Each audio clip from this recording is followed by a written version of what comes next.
नमस्कार, मैं हूं आपके साथ शिप्रा झा और आप देख रहे हैं देश का सबसे पहला समझाने वाला बुलेटिन खबर तो समझिए।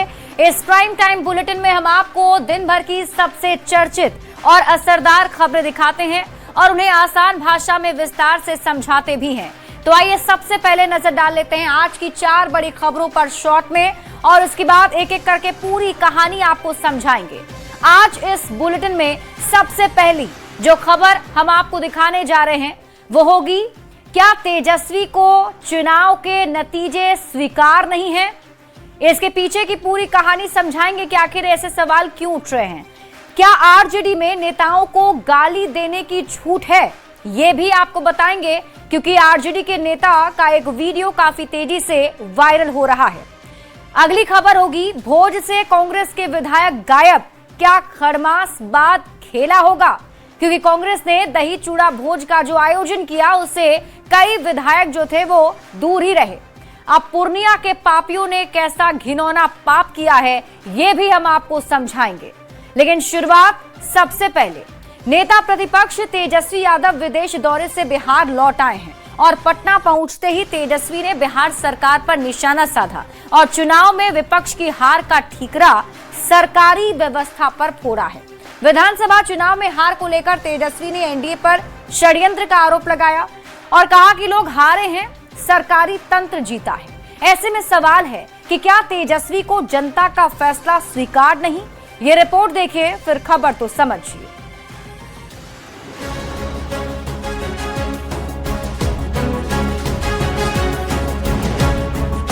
नेता प्रतिपक्ष तेजस्वी यादव साल 2025 का चुनाव हारने के बाद 2026 में रविवार को तेजस्वी पहली बार पटना पहुंचे।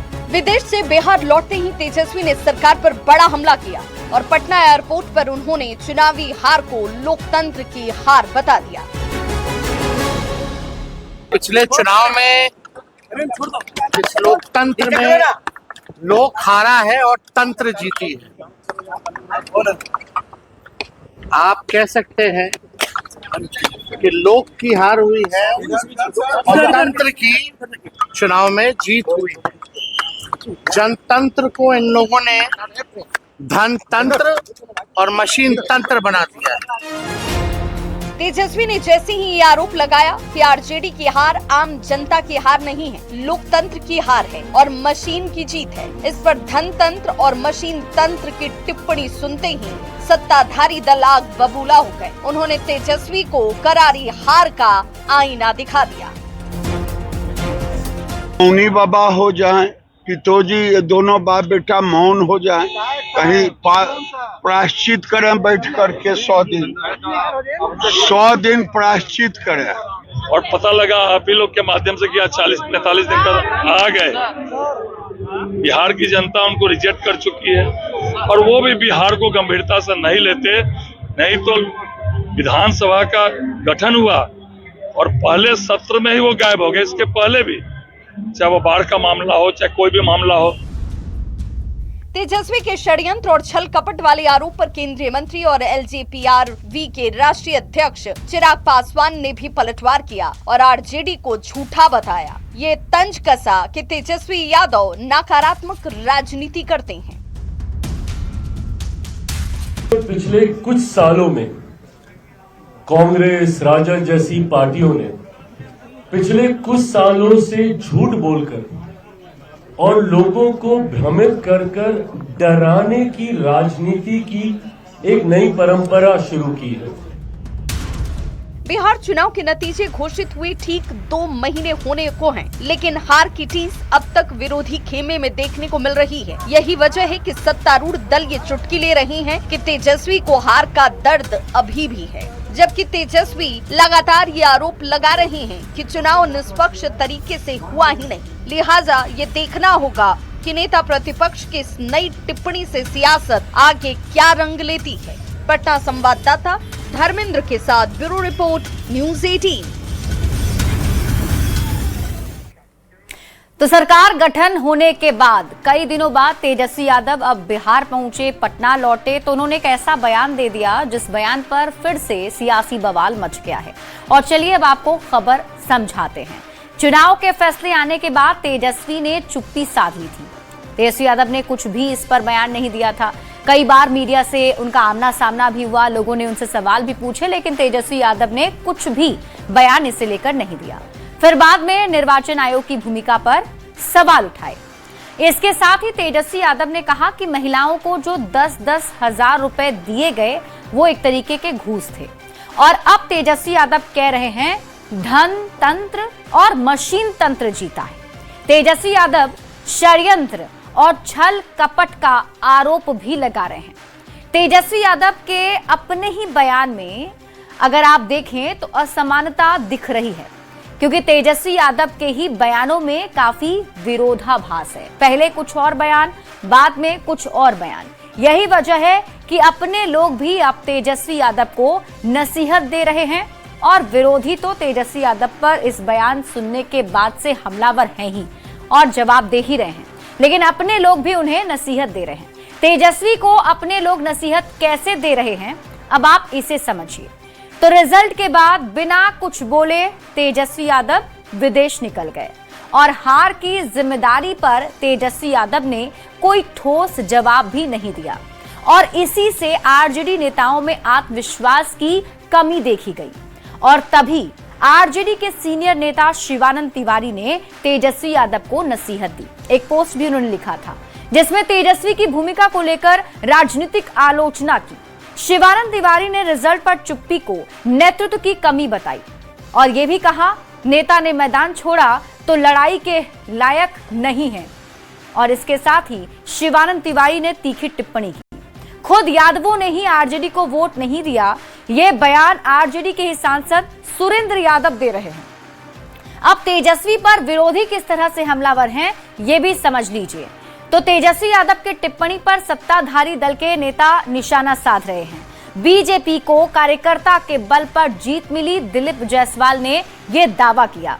तेजस्वी यादव कितने गंभीर हैं, विदेश दौरे से समझिए। बीजेपी ये तंज कस रही है और यह भी कहा जा रहा है कि जनता ने नकारा तो विधानसभा से भी गायब रहने लगे तेजस्वी यादव। तेजस्वी पर ऐसी टिप्पणी अब की जा रही है। गिरिराज सिंह कह रहे हैं कि बड़बोले तेजस्वी में थोड़ी भी गंभीरता नहीं है। तेजस्वी यादव मौनी बाबा बन जाएं और 100 दिन प्रायश्चित करें। तो वहीं केंद्रीय मंत्री चिराग पासवान ये आरोप लगा रहे हैं कि तेजस्वी यादव जनादेश का अपमान कर रहे हैं। तो तेजस्वी यादव के अब इस बयान पर विरोधियों की तरफ से हमला किया जा रहा है। बढ़ते हैं आगे और बात अगली खबर की। जहानाबाद से आरजेडी सांसद सुरेंद्र प्रसाद यादव का एक वीडियो सोशल मीडिया पर वायरल हो रहा है। वायरल वीडियो में सांसद वोट नहीं देने वालों को खुलेआम गाली दे रहे हैं। सांसद आरजेडी के कोर वोटर माने जाने वाले यादव समुदाय पर भी अभद्र भाषा का इस्तेमाल कर रहे हैं। आरजेडी सांसद के इस वीडियो को देखकर यह सवाल उठ रहा है, क्या जनता जाति देखकर वोट देगी और अगर वोट नहीं देगी तो क्या गाली सुनेगी? सबसे पहले आप ये रिपोर्ट देखिए, फिर खबर तो समझिए। वोट प्रमुख दिया खोल के वोट आम आदमी टोटल वोट उसको मिला है, जानते कितना? 15,000 यादव खाली वोट। ये है जहानाबाद से आरजेडी सांसद सुरेंद्र प्रसाद यादव। सांसद सुरेंद्र प्रसाद यादव का एक वीडियो सोशल मीडिया पर वायरल हो रहा है। यादव दिया वोट प्रमुख दिया खोल के वोट आम आदमी। वायरल वीडियो में सांसद को खुलेआम गालियां देते सुने जा रहा है। उनका हर वाक्य गाली से शुरू हो रहा है और गाली से खत्म हो रहा है। क्या करते हैं मुंह क्या करते? सुरेंद्र प्रसाद यादव वोट नहीं देने वाले को गंदी गंदी गालियां दे रहे हैं। यहाँ तक कि वो आरजेडी के कोर वोटर माने जाने वाले यादवों को भी गंदी गालियां दे रहे हैं। न्यूज 18 इस वायरल वीडियो की पुष्टि नहीं करता, लेकिन आप आरजेडी सांसद के बयान को सुनिए। यादव दिया वोट प्रमुख दिया खोल के वोट आम आदमी टोटल वोट उसको मिला है, जानते कितना? 15,000 यादव खाली वोट। आज जानिएगा तब ना भाई। ठीक है सर, क्या करिए तो उसमें क्या करते हैं मुंह क्या करते? जहानाबाद के सांसद के गाली वाला वीडियो सोशल मीडिया पर वायरल होने के बाद सियासी बवाल मच गया। जेडीयू और बीजेपी ने तो आरजेडी से सवाल पूछा ही, कांग्रेस ने भी गाली गलौज वाले वीडियो पर आपत्ति जताई। जो वीडियो वायरल हुआ उसमें इस सच को स्वीकारा गया कि अब लालू यादव और तेजस्वी यादव का यादव समुदाय हालांकि जाति का नाम लेना सही नहीं है, लेकिन उस समुदाय पर भी एकाधिकार वोट का नहीं रहा, वह टूट गया, छत बिछत हो गया। तो बेचैनी में तड़प रहे हैं। पुत्र का राजनीतिक रूप से हार जाना, अपने प्रभाव क्षेत्र में छनौटा का सामना करना पड़ा, तो सारी भाषाई दबंगई जो है वह जनता पर निकाल रहे हैं। राजद स्पष्ट करे कि ऐसे बयान से वो सहमत है। इस ढंग का बयान दिया जाता है। राष्ट्रीय जनता दल का मतलब केवल यादव, सुनो यादव का मतलब केवल यादव और कोई यादव नहीं है। तो ये ऐसे भाषा का प्रयोग करने वाले, हमको लगता है कि राष्ट्रीय जनता दल ने छूट दे रखा है उनके नेतृत्व ने, गाली दीजिए। अगर नहीं दिया है अपने छूट, गठबंधन का है, गाली गलौज करने वाला आदमी असभ्य ही होगा, कुपड़ ही होगा। हम इसका समर्थन तो कतई नहीं कर सकते। और जिन्होंने भी ये काम किया है उन्हें सार्वजनिक तौर पर अपने इस कुकृत्य के लिए माफी मांगनी चाहिए। सांसद सुरेंद्र प्रसाद यादव अपने क्षेत्र में दौरा कर रहे थे और इस दौरान जनता ने जब उनसे विकास कार्यों को लेकर सवाल पूछा तो वो भड़क गए। उन्होंने गाली गलौज की भाषा का इस्तेमाल कर दिया। आरजेडी सांसद ने कुछ स्थानीय लोगों का नाम लेकर गंदी गालियां दी और अब आरजेडी के इस गालीबाज सांसद पर बिहार की सियासत सुलग गई है। न्यूज़ 18 के लिए गया जी से एलन लीली की रिपोर्ट। तो अब यही सवाल पूछे जा रहे हैं कि जनता अगर जनप्रतिनिधियों से सवाल पूछेगी तो क्या उन्हें गाली सुनना पड़ेगा। चलिए अब खबर आपको समझाते हैं कि पूरा मामला आखिर था क्या। देखिए, सुरेंद्र यादव जहानाबाद से आरजेडी के सांसद हैं और लालू प्रसाद के सुरेंद्र यादव बेहद ही करीबी माने जाते हैं। यानी कि लालू प्रसाद के जो करीबी नेता हैं उनमें से एक सुरेंद्र यादव हैं और तेजस्वी की किचन कैबिनेट में खास माने जाते हैं। सुरेंद्र यादव बेलागढ़ से लगातार 30 साल विधायक रहे और इस बार के 2025 विधानसभा चुनाव में अपने बेटे विश्वनाथ सिंह को उन्होंने चुनाव में उतारा था। चुनावी मैदान में उनके बेटे इस बार अपनी किस्मत आजमा रहे थे, लेकिन वो हार गए। जेडीयू की मनोरमा देवी ने 2882 वोट से उन्हें हरा दिया। मनोरमा देवी को कुल 95,685 वोट मिले थे और सुरेंद्र यादव के बेटे को 92,803 वोट मिले। आरजेडी सांसद हार का जिम्मेदार यादव वोटर को ठहरा रहे हैं। उनका कहना है कि यादव वोटर्स जो हैं वो एकजुट नहीं हुए, उन्होंने वोट नहीं दिया। अब ये समझते हैं कि आरजेडी सांसद ने यादवों को गाली क्यों दी। सुरेंद्र यादव 30 साल से खुद चुनाव जीत रहे थे। बेटे विश्वनाथ सिंह को जिताने की उम्मीद इस बार सुरेंद्र यादव कर रहे थे, लेकिन चुनाव में विश्वनाथ सिंह की मामूली अंतर से हार हुई और सुरेंद्र यादव आरोप लगा रहे हैं कि ये जो यादव वोटर्स हैं उन्होंने ही उनको वोट नहीं किया। अब सुरेंद्र यादव दावा कर रहे हैं कि 15,000 यादवों ने उनके विरोधी को वोट दे दिया। विश्वनाथ सिंह की हार महज 2,882 वोट से हुई। कैलकुलेशन को ठीक से समझते तो विश्वनाथ जीत जाते, लेकिन जनता ने जेडीयू पर भरोसा जताया और मनोरमा देवी को चुनाव में जीत दिला दिया। सुरेंद्र यादव को बेटे की हार अभी भी पच नहीं रही है, लिहाजा आरजेडी सांसद यादवों को ही भद्दी भद्दी गालियां दे रहे हैं और ये वीडियो उसका सबूत है। बढ़ते आगे और बात कांग्रेस की। कांग्रेस के पार्टी अंदर खाने कुछ ठीक नहीं चल रहा। कांग्रेस दफ्तर में सदाकत आश्रम में दही चूड़ा भोज का आयोजन किया गया, लेकिन इस भोज से कांग्रेस का कोई भी विधायक शामिल नहीं हुआ है। कांग्रेस के बड़े चेहरों ने भी भोज से दूरी बना ली। अब कांग्रेस के इस भोज पर सियासी सवाल खड़े हो गए हैं। सबसे पहले ये रिपोर्ट देखिए, फिर खबर तो समझिए।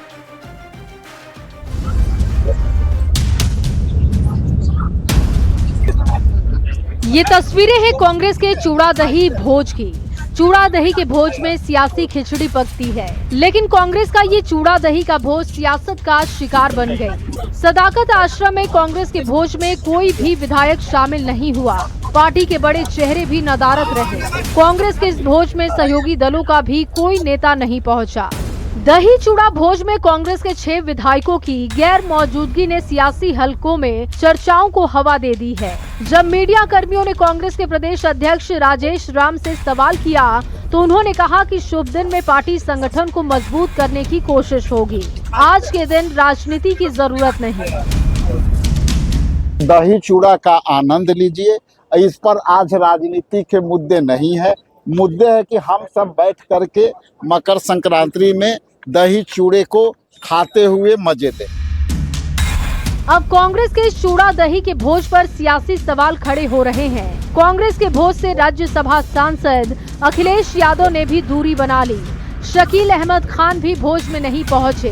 कांग्रेस का एक भी विधायक भोज में नजर नहीं आया। ना प्रदेश प्रभारी और ना उप प्रभारी इस भोज में पहुंचे। एनडीए ने कांग्रेस के इस भोज पर जमकर चुटकी ली है। कांग्रेस पार्टी के दही चूड़ा भोज में उनका दही सड़ गया था, चूड़ा बासी हो गया था। कोई विधायक नहीं आए, कोई बड़े नेता नहीं आए। दरअसल खरमास के बाद 14 जनवरी के बाद कांग्रेस में भगदड़ मचने वाली है, या इसी बात का संकेत है। पूर्ण नेता पहुंचे, इसका मतलब साफ है कि कांग्रेस पार्टी अब समाप्ति की ओर चली गई है, जिसमें न जनता को विश्वास है, न ही पार्टी के अंदर के नेताओं को भी विश्वास है कांग्रेस पार्टी और कांग्रेस पार्टी के नेतृत्व पर। कांग्रेस के दही चूड़ा भोज में विधायकों की गैर मौजूदगी से कई सवाल उठने लगे हैं। कांग्रेस का एक भी विधायक दही चूड़ा भोज में शामिल नहीं हुआ। कांग्रेस के इस भोज से विधायकों की दूरी से ये सवाल उठने लगा है कि क्या बिहार कांग्रेस के अंदर खाने सब कुछ ठीक है। विधायकों ने भोज से आखिर दूरी क्यों बनाई? न्यूज 18 के लिए पटना से रवि एस नारायण की रिपोर्ट। तो देखिए, पार्टी की तरफ से दही चूड़ा भोज का आयोजन किया गया और उसमें कांग्रेस के विधायक ही नहीं पहुंचे तो सवाल उठता है। और सवाल अब यही उठ रहा है कि क्या दही चूड़ा भोज से कांग्रेस विधायकों की दूरी कुछ इशारा करती है? आइए आपको इसे समझाते हैं। देखिए, मकर संक्रांति के मौके पर बिहार में दही चूड़ा का भोज हो रहा है और कांग्रेस कार्यालय में भी दही चूड़ा भोज का आयोजन किया गया था। पार्टी की तरफ से ये भोज आयोजित था। बड़ी संख्या में इसमें पार्टी के नेता और कार्यकर्ता शामिल हुए। लेकिन देखने वाली बात जो थी, गौर करने वाली बात वो ये कि कांग्रेस के 6 विधायकों में से भोज में कोई भी विधायक नहीं पहुंचा और कांग्रेस के जो कई बड़े नेता हैं उन्होंने भी पार्टी के भोज से दूरी बनाई। तो सवाल उठने लगे और सवाल जब प्रदेश अध्यक्ष राजेश राम से पूछा गया तो वो भी असहज दिखे। कांग्रेस विधायकों के गायब रहने पर कोई ठोस जवाब प्रदेश अध्यक्ष दे नहीं पाए। इधर सत्ताधारी दल जो है वो खरमास के बाद सियासी खेल का संकेत दे रहे हैं। बीजेपी कांग्रेस के विधायकों की दूरी को टूट की आहट बता रही है और ये भी कहा जा रहा है कि खरमास खत्म होने का इंतजार है। इसके बाद बड़ा पाला बदल होगा। सत्तारूढ़ दलों के नेता ये दावा कर रहे हैं और आज जब कांग्रेस के विधायक नहीं पहुंचे तो इससे इस पे बल भी जरूर इसको मिल रहा है।